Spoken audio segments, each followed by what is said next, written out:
சென்னைக்கு எல்லாரும் வந்துட்டீங்களா? யாராவது வரலைன்னா வாங்க.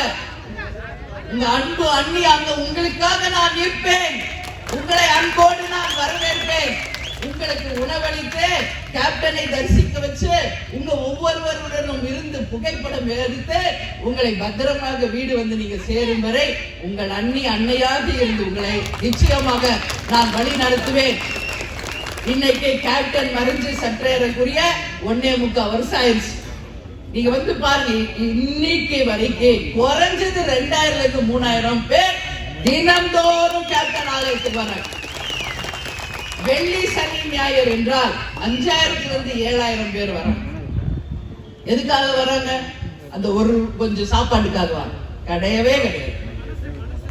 கேப்டனை பார்க்கணும், கேப்டன் உட்கார்ந்து தரிசிக்கணும், கேப்டனை கோரிக்கை வைக்கணும், அவரை தெய்வமா வணங்கணும் என்று இன்னைக்கு பஸ்ஸா ஆயிரக்கணக்கான மக்கள் பல்வேறு கிராமங்கள்ல இருந்து தினந்தோறும் வந்துட்டு இருக்காங்க. என் கூடிய ஆபீஸ்ல நிக்கிறவங்களுக்கு தெரியும். இன்னைக்கு தமிழ்நாடு இல்ல, இந்தியா இல்ல, உலகம் முழுவதும் இருந்து வந்துட்டு இருக்காங்க. Malaysia, Singapore, Dubai, London, Singapore, அது மாதிரி எல்லா கண்ட்ரில இருந்து டெய்லி வராங்க. அதிகமானவர்கள் தமிழர்கள். Sri Lanka, Malaysia, Singapore. ஏன் வராங்க?